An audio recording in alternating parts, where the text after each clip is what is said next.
आज की इस प्रेस वार्ता में आप सभी पत्रकार भाइयों का और बहनों का हार्दिक स्वागत। जैसा कि आप जानते हैं, गत शुक्रवार को महाराष्ट्र में और शायद देश के कई हिस्सों में कुछ मुस्लिम संगठनों ने बंद का आह्वान किया था। जिस तरह से खबरें आ रही हैं कि त्रिपुरा को लेकर ये मुस्लिम संगठनों ने बंद का आह्वान किया था। हमारी जानकारी है कि दो विषय को लेकर ये बंद लोगों ने किया था। एक जो मोहसिन रजा है, जो प्रॉफेट मोहम्मद के जीवनी को लेकर उन्होंने कोई किताब लिखी, आपत्तिजनक है, लोगों में बड़ा गुस्सा है। ये दो विषय को लेके मुस्लिम संगठनों ने कुछ बंद का आह्वान किया, जिसको लेके मुस्लिम इलाकों में बंद रहा और राज्य के 3 शहरों में कुछ पथराव की घटना हुई, जिसमें विशेषकर नांदेड़, मालेगांव और अमरावती शहर में इस तरह की घटना हुई और पुलिस ने उसको पूरी तरह से नियंत्रित किया। जिन लोगों ने ये घटना अंजाम दी थी या इसमें जो लोग इन्वॉल्व थे, पत्थरबाजी में या हुल्लड़बाजी में, पुलिस पे पथराव किया लोगों ने, ऐसे सभी लोगों को लेकर पुलिस ने एफआईआर दर्ज करके गिरफ्तारी शुरू करने का काम किया है। एक खबर आई कि मालेगांव में राष्ट्रवादी कांग्रेस पार्टी के एक नगर सेवक पे भी एफआईआर दर्ज हुआ है। उसमें सच्चाई ये है कि 2014 में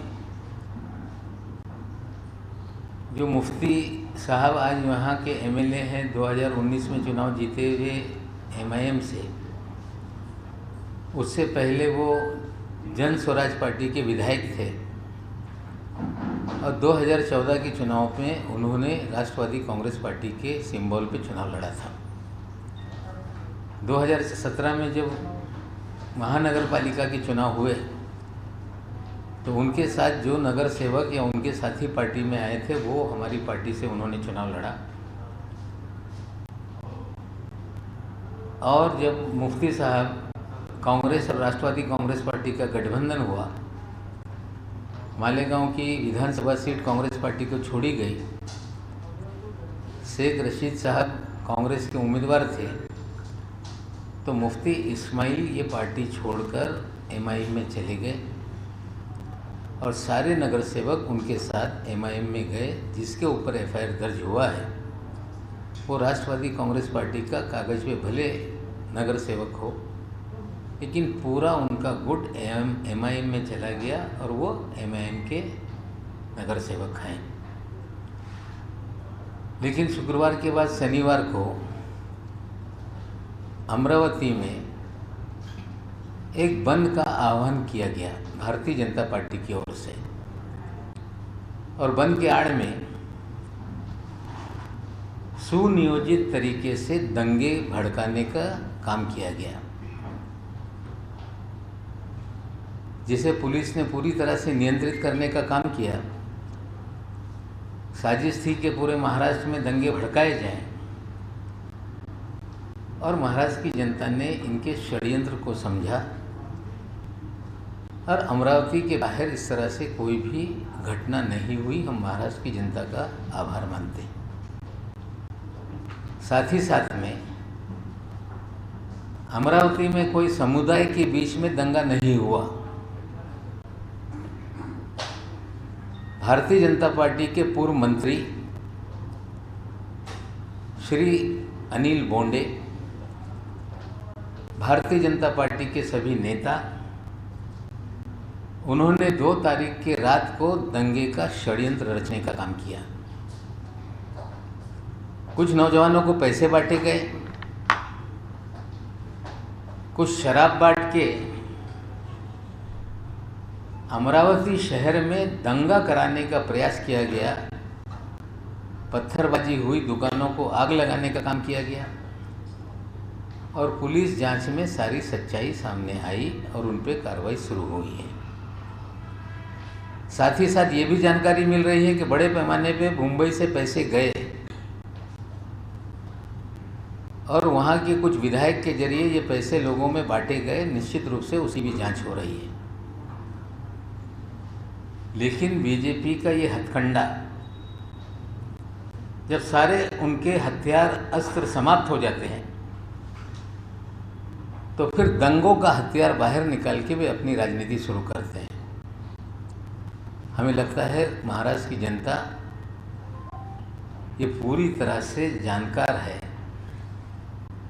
और इस तरह के षड्यंत्र, इस तरह के राजनीति को महाराष्ट्र की जनता कभी स्वीकारने वाली नहीं। और निश्चित रूप से इस तरह की विनाशकारी राजनीति का हम पूरी तरह से इसकी भर्त्सना करते हैं और बीजेपी को चेताना चाहते हैं कि इस तरह की राजनीति करने का काम ना करें। इस तरह की नकारात्मक राजनीति ये अब महाराष्ट्र के जमीन पे चलने वाली नहीं। और भारतीय जनता पार्टी के राष्ट्रीय अध्यक्ष आते हैं महाराष्ट्र में और कहते हैं कि महाराष्ट्र की सरकार को उखाड़ कर फेंक देंगे। सरकारें उखाड़ी और बैठाई नहीं जाती। सरकारें जनता चुनती है, बहुमत के आधार पर देश में सरकारें चुनी जाती हैं। लेकिन उखाड़ने का एक तरीका भारतीय जनता पार्टी का ये भी है कि विधायकों को खरीदने का काम करो, प्रलोभन दो, 30 करोड़ 40 करोड़ रुपए कीमत लगाने का काम करो।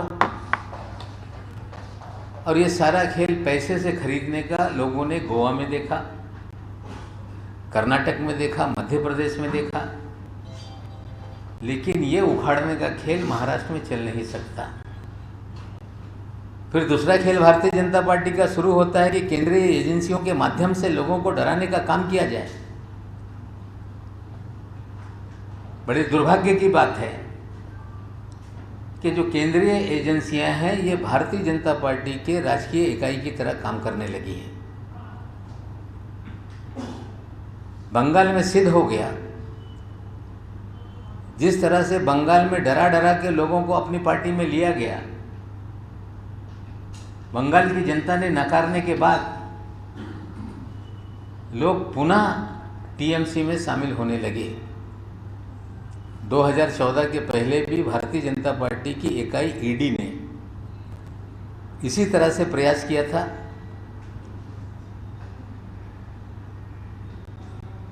महाराष्ट्र बैंक के संदर्भ में पवार साहब को नोटिस भेजने का काम किया। पवार साहब ने जिस तरह से कहा कि आप मुझे नोटिस भेज रहे हैं, मैं अपने कार्यालय में आ रहा हूं, फिर उन्होंने नोटिस विड्रॉ करने का काम किया। बीजेपी को समझना पड़ेगा कि आप न पैसे से हमको उखाड़ सकते हैं, ना आपने जिस तरह से देश की प्राइम एजेंसियों को अपनी इकाई बना दिया है, उनके भय से भी महाराष्ट्र की सरकार उखड़ने वाली नहीं है। नड्डा साहब कहते हैं कि महाराष्ट्र की सरकार चुंबक से चल रही है और उसका चुंबक लक्ष्मी है। हमें लगता है लक्ष्मी माँ का भी अपमान हो रहा है क्या? महाराष्ट्र की सरकार का चुंबक ये छत्रपति शिवाजी महाराज की विचारधारा है। उनकी प्रेरणा से महाराष्ट्र की सरकार चल रही है और महाराष्ट्र की सरकार शिवाजी महाराज के विचारों से है। उन्हें समझना पड़ेगा कि महाराष्ट्र के लोग दिल्ली के तख्त के सामने झुकने वाले नहीं हैं। ना आप झुका पाओगे, ना उखाड़ पाओगे, ना खरीद पाओगे। हम 5 वर्ष पूरा करेंगे। और जिस तरह से पिछले 1-1.5 महीने से हमने एनसीबी का भंडाफोड़ किया, भारतीय जनता पार्टी के नेता कूदने लगे, महाराष्ट्र की जनता ने उन्हें नकारा। और मुझे भी बार बार कहा जा रहा है कि ईडी नवाब मलिक के घर आने वाली है। मैंने तो कहा है मैं स्वागत करूंगा, आए जांचे, लेकिन आप घर आने का प्रयास करेंगे तो हम भारतीय जनता पार्टी की इकाई चाहे वो एनसीबी हो, चाहे ईडी हो, चाहे सीबीआई हो, कोई भी इकाई से हम डरने वाले नहीं। सच की लड़ाई ये यूं ही जारी रहेगी। साथियों, कॉर्डेलिया ड्रग क्रूज केस का जो मामला है, पूरी तरह से नारकोटिक कंट्रोल ब्यूरो ये लीपापोती में जुटा हुआ है। इसको लेके जो श्री वानखेड़े अधिकारी हैं, कुल मिला के 6-7 मामले चल रहे हैं उनको लेकर। एक मामला स्वयं उन्होंने हाईकोर्ट में उनके पिता के जरिए 1.25 करोड़ रुपए के मानहानि का दावा मुझ पर डाला है, जो सुनवाई हो रही है, जिसमें फैसला रिजर्व किया गया। उस पर मैं कोई भाष्य नहीं करना चाहता। दूसरा मामला, उन्होंने एससी कमीशन के पास लिखा था कि मुझे एक शेड्यूल कास्ट अधिकारी के नाते प्रताड़ित किया जा रहा है। ये शेड्यूल कास्ट नहीं, फर्जीवाड़ा करके उन्होंने सर्टिफिकेट लिया है, जाली नौकरी ली।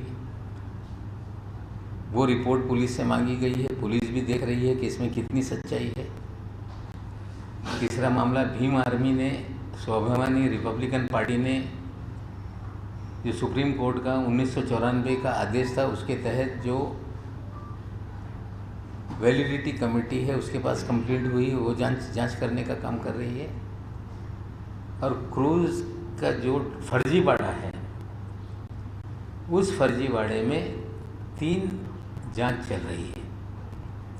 एक, मुंबई पुलिस ने एसआईटी का गठन किया है, उसके पास जांच चल रही है कि जो 25 करोड़ रुपए मांगे गए, डिस्काउंटेड रेट में 18 करोड़ में डील हुई, 50 लाख रुपए उठाए गए फिर वापस दिए गए। जिसमें पहले दिन हमने भंडाफोड़ किया था कि केपी गोसावी और मनीष भानुशाली कौन है। फिर 9 तारीख को हमने भंडाफोड़ किया कि 3 लोगों को क्यों छोड़ा गया। उसी श्रृंखला में बहुत सारी चीज़ें हमने बताई। जब हमने पहले दिन सवाल खड़ा किया था कि केपी गोसावी और मनीष भानुशाली कौन है, तो ज्ञानेश्वर सिंह जी दिल्ली से आए थे, उन्होंने कहा ये हमारे इंडिपेंडेंट विटनेस हैं। और नवाब मलिक प्रिविलेज होके सारी बातें कर रहा है। धीरे धीरे उनका एक इंडिपेंडेंट पंच सामने आ गया, उसने पूरी 18 करोड़ की डील और एक सेल्फी 18 करोड़ कैसे बिगाड़ दी, वो सारी कहानी लोगों के सामने रखी। और उसमें एक किरदार सामने आया था, सैम डिसोजा। सैम डिसोजा आज फिर टेलीविज़न के सामने अपने बयान दे रहा है। ये सैम डिसोजा नहीं, इसका नाम है सैमुअल डिसोजा, जिसे 26 तारीख के दिन 26 जून को एक वीड बेकरी केस में सम्मन दिया गया था, जिसका हमने एक ऑडियो क्लिप आपको सुनाया था, जिसमें वीवी सिंह का अधिकारी नाम का अधिकारी उससे बात कर रहा है, उससे बुला रहा है। आज सैम डिसोजा ने अपने इंटरव्यू में कहा है कि मुझे बुलाया गया था, लेकिन मैं वीवी सिंह को मीडिया टाइकून के जरिए मिला था। मीडिया टाइकून नहीं, एक फर्जी मीडिया के लोग हैं, जिसमें एडवोकेट नंबियार का नाम लिया है, फिर राजीव बजाज का नाम लिया गया। हमने आपको वीडियो दिखाया था किस तरह से ये दोनों ड्रग पेडलर से हफ्ता उगाही करते थे। हमने आप सबको दिखाया था एक व्हाट्सएप चैट, जिसमें सैम डिसोजा ने व्हाट्सएप चैट में कह रहा था कि हवाले की रसीद दे दो। हवाला वाला कह रहा था कि रसीद कहीं हवाले की होती है क्या। सैम डिसोजा ने पैसे दिल्ली भेजे थे, जो एनसीबी के अधिकारियों ने दिल्ली में पैसे लिए। सारी घटनाक्रम के बाद सैम डिसोजा फिर कह रहा है कि समीर वानखेड़े निर्दोष है। केपी गोसावी, यही लोग सब फर्जीवाड़े में हैं।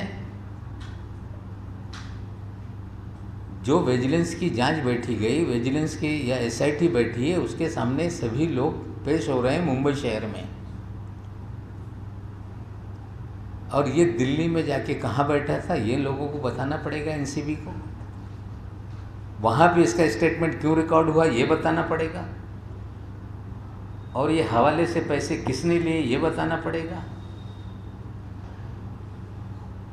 नंबियार और बजाज ने कैसे डील करा कि इसका मुकदमा ड्रॉप करने का काम किया ये बताना पड़ेगा।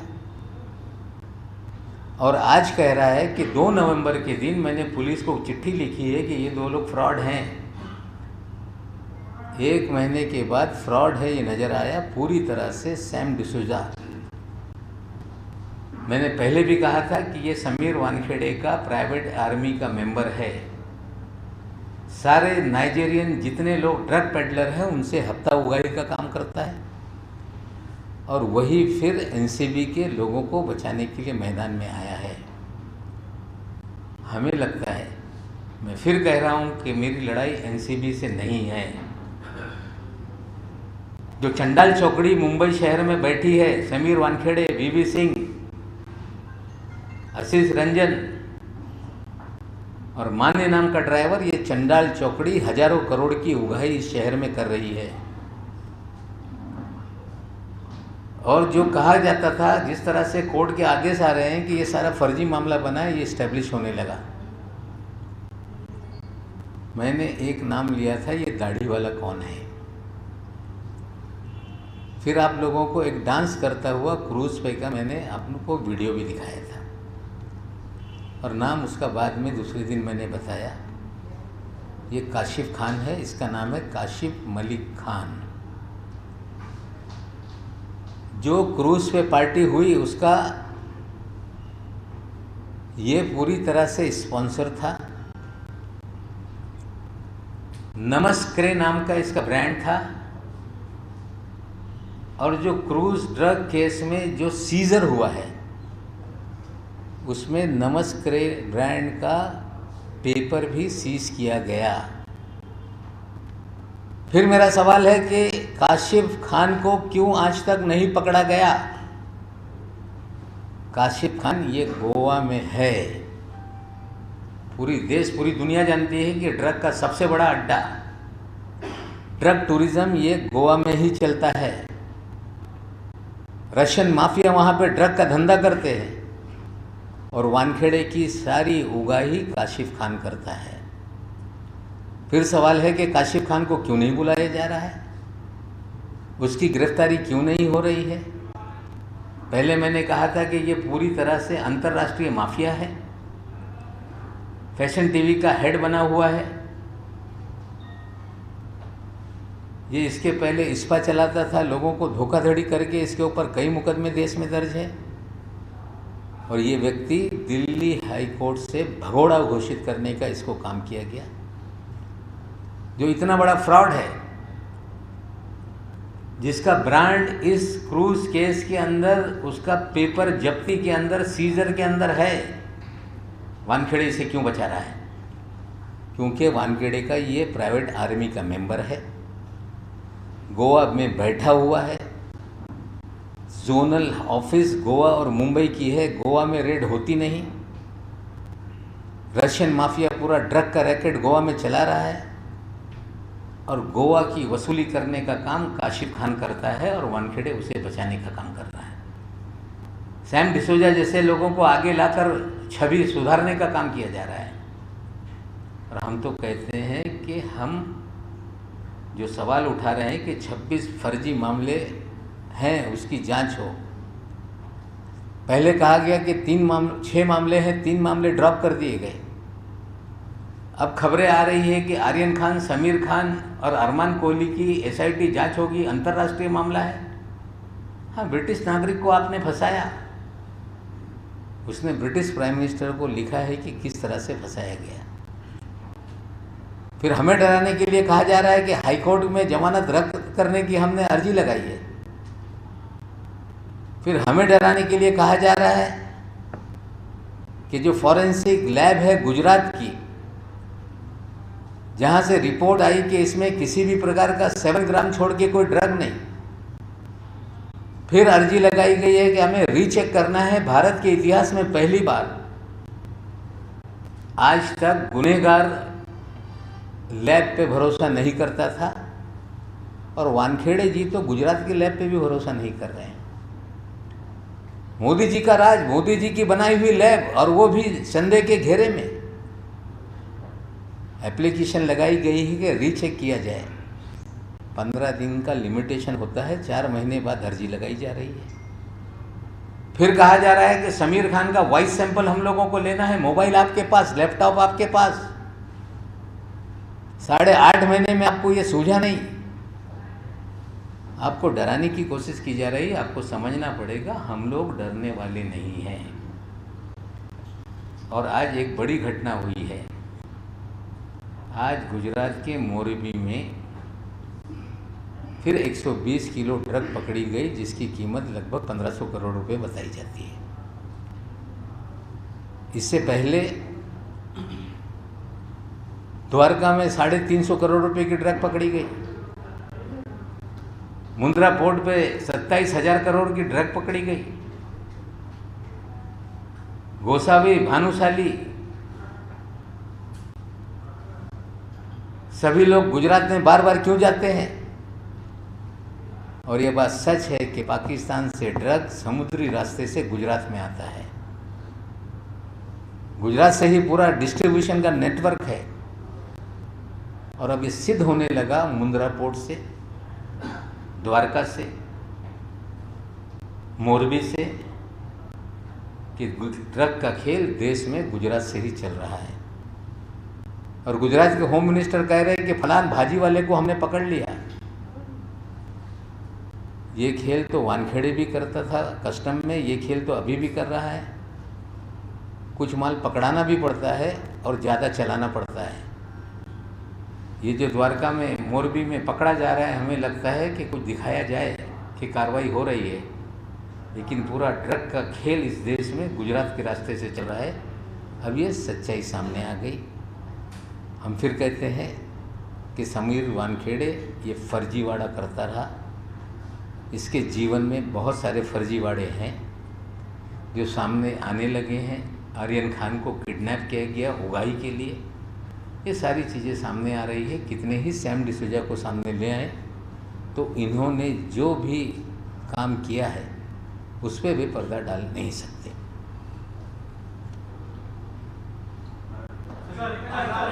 आपने 2 बड़े आरोप लगाए सर दंगे को लेकर। पहली बात आपने कहा है मुंबई से पैसे भेजे गए, इसको लेकर क्या सबूत है? एक सेकंड, पैसे बांटे थे युवाओं को लेकर, क्या कोई तथ्य आपके हाथ? पुलिस जांच कर रही है, सब सामने आएगा। पुलिस जांच कर रही है, सब सामने आएगा।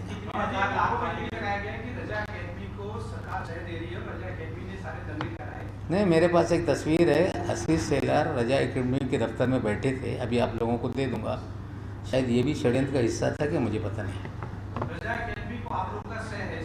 आशीष सेलार उनके ऑफिस में जाके मीटिंग कर रहे थे, मैं दफ्तर में दे दूंगा। रजा एकेडमी की इतनी औकात नहीं कि पूरे महाराष्ट्र में उनका संगठन हो। कुछ मौलाना है जो इस शहर में सबके कार्यालय में घूमते रहते हैं, बयान निकाल देते हैं, दंगे करा ले, इतनी उनकी ताकत नहीं। लेकिन रजा एकेडमी के कार्यालय में आशीष सेलार बैठ के मीटिंग कर रहा था, उसकी तस्वीर मैं आपको देता हूँ। पाबंदी लगाने की मांग की जा रही है सरकार से। जांच करके जो होगा होगा, लेकिन दंगाई जो है सबको जेल में डाला जाएगा। सर आपने ड्रग्स को लेकर कहा है, गुजरात का फिर लिंक सामने आया, उसको लेकर आप क्या कहेंगे? नहीं, गुजरात का लिंक आया है। मुंद्रा, मोरबी, द्वारका, ये क्या खेल गुजरात से चल रहा है, ये सामने है लोगों के। विक्रम गोखले जे अभिनेते आहेत त्यांनी म्हटले की लोकांना 10,000 रुपयामध्ये म्हटलं जात येतं, पण मोदींनी इतक्या 70 वर्षातला काळ जो आहे तो साफसफाई करताय, त्यामुळे थोडीफार माग आहे त्याची चालू शकत नाही। आणि त्यांच्यासारखे फर्जीवाडा करून लोकांची जागा हडपण्याचे गुन्हा इतरांवर नाही आहे। त्यांच्याकडे 10,000 रुपये हॉटेलमध्ये देण्यासाठी आहे, पण या देशामध्ये 5,000पेक्षा कमी पैशामध्ये संपूर्ण कुटुंब जगत आहे। गोखले हे फर्जी आहे, त्यांच्यावर गुन्हा दाखल आहे, लँड स्कॅम त्यांनी केलेला आहे। आता ह्या लँड स्कॅमर लोकांनी बोलू नये। सवाल था, रजा अकेडमी ने जब मुंबई बस का काम किया था, इसके बाद जो देखिए, रजा एकेडमी का जो गुनाह होगा पुलिस जांच करके उन्हें भी बख्शा नहीं जाएगा। लेकिन रजा एकेडमी के कार्यालय में आशीष सेलार बैठे थे, उनकी तस्वीर अभी हम आपको दे रहे हैं। क्या राज्य के खुफिया विभाग और गृह मंत्रालय या जो भी टीम स्टेट को रिप्रेजेंट कर रही है, क्या वहाँ तक इस मामले को लेकर कोई मदद लगी थी इस तरह का? मेरी जानकारी नहीं है, गृह मंत्री अभी गडचिरोली में है, अधिक जानकारी वो देंगे। मला माहीत नाही, असं आहे, माझ्या कार्यालयात कोणी आला तर मला काही आक्षेप नाही। नेते असतील, मंत्री असतील, त्यांच्या कार्यालयात लोक येत आहे, त्यांना भेटीसाठी डेलिगेशन घेऊन जात आहे, पण भाजपचे नेते रजा अकॅडमीच्या सोबत त्यांच्या कार्यालयात कुठली मीटिंग करताय याचं उत्तर त्यांच्याकडून अपेक्षित है। मी फ़ोटो देतो है। किस दिन की फोटो है सर? मुझे पता नहीं, फ़ोटो उनके कार्यालय में है, उनके घनिष्ठ संबंध है, वो क्या उनके जरिए भी कुछ किया गया ये पुलिस जांच करेगी। मलिक साहेब, गोव्यात हे जे ड्रग्स रॅकेट चालतं ते फार वर्षापासून चालतं। हे काँग्रेसच्या काळात ह्याच्यामध्ये युतीमध्ये सुद्धा तिथून कधीही चाल पण मला सांगा, आता आता सत्ता महाविकास आघाडी सरकार हे ड्रग्सचं रॅकेट म्हणजे मोठ्या प्रमाणावर गोव्यावर इकडे महाराष्ट्र सरकार काय करू शकत नाही। नाही, जे ANC आमचे आहे अँटी नार्कोटिक सेल, त्याची कारवाई NCP पेक्षा 10 पट जास्त आहे। त्यांनी जे जप्ती केलेली आहे ते या जे राष्ट्रीय एजन्सी आहे त्याच्यापेक्षा जास्त जप्ती केसेस करण्याचं काम त्या एजन्सीने केलं आहे। साहब, पिछले कई दिनों से महाराष्ट्र में राज्य परिवहन विभाग का जो स्ट्राइक चल रहा है ST कर्मचारियों का, जी, तो लग रहा है कि सरकार तो देखिए ST कर्मचारियों का आंदोलन भी एक गलत दिशा में भारतीय जनता पार्टी ले जाना चाहती है। ST कर्मचारियों की तनख्वाह बढ़े, उन्हें बोनस मिले, उनके सवाल छुड़ाए जाएं, इसको लेके कोई भी सरकार के मन में नकारात्मक भूमिका नहीं है। लेकिन जो मांग रखी गई है उन्हें राज्य सरकार के कर्मचारी घोषित करने का काम किया जाए। नगर निगम हो और बहुत सारे निगम हो, ये सभी कर्मचारियों को अगर राज्य सरकार का कर्मचारी घोषित कर दिया जाएगा तो जो महाराष्ट्र सरकार का राजस्व है ये तनख्वाह भी देने भर का नहीं हो पाएगा। तनख्वाह देने के लिए भी अलग से कर्ज उठाना पड़ेगा। जो भी निगम है, जो भी मंडल है, जो भी नगर पालिका या महानगर पालिकाएँ हैं, वो स्वायत्त संस्थाएं हैं, उनकी तनख्वाहें देना उनकी जिम्मेदारी है। अगर कोई भी संस्था कमज़ोर है तो राज्य सरकार अनुदान दे सकती है, लेकिन कर्मचारी अधिकारी ये राज्य सरकार के बना दिए जाएं तो हमें लगता है कोई भी देश की सरकार इन सभी कर्मचारियों को राज्य सरकार के कर्मचारी अधिकारी नहीं बना सकती और सरकारें कभी भी इसका बोझा नहीं उठा सकती। अगर बहुत ज़्यादा प्यार है बीजेपी के लोगों को तो एयर इंडिया के लोगों को भी जिम्मेदारी लेने का काम करें, टेलीकॉम विभाग के लोगों की जिम्मेदारी लेने का काम करें। जो घाटा में सस्ताई चल रही है इसे देश में बेचने का काम किया जा रहा है। जाए मोदी जी के दरवाजे पे आंदोलन करें, उनके लिए न्याय मांगे। हमें लगता है कि ST कर्मचारियों को भी समझ में आने लगा है और धीरे धीरे कर्मचारी काम पे लौटने लगे। भाजपचे गोपीचंद पडळकर सदाभाऊ ते सरळ तिथे जाऊन आकारांना टिप्पणीला टाळी मारतायत। नाही, त्यांचा अधिकार आहे, त्यांचा अधिकार आहे, त्यांना दुसरं काही येत नाही। आता त्यांचा अधिकार आम्ही उचकून घेऊ शकत नाही, पण कर्मचाऱ्यांना आता कळू लागलेलं आहे, हळूहळू ते कामावर रुजू होण्याची त्यांनी सुरुवात केली आहे। सर, आपने कहा कि पूरे महाराष्ट्र में दंगे भड़काने की इसकी साजिश थी, क्या इसको लेके कोई खुफिया रिपोर्ट या कोई जानकारी सामने आई? गृह मंत्री इसकी जानकारी लोगों को देंगे।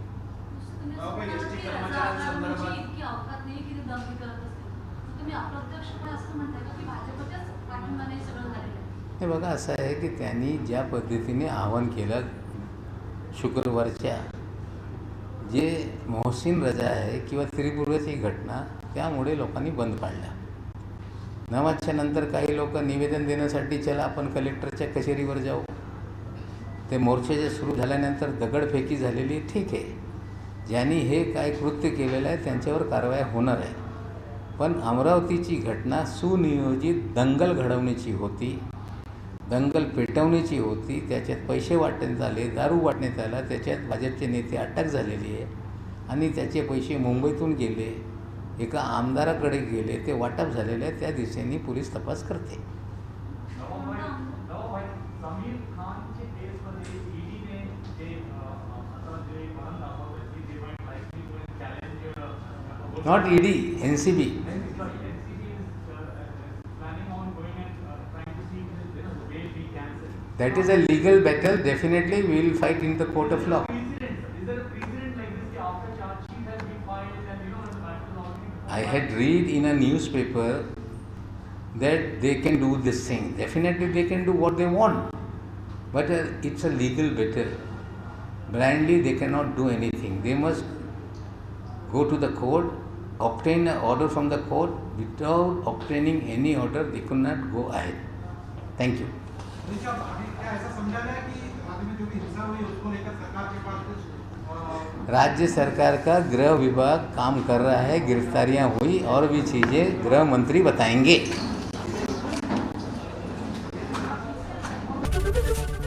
एबीपी माझा, उघडा डोळे बघा नीट.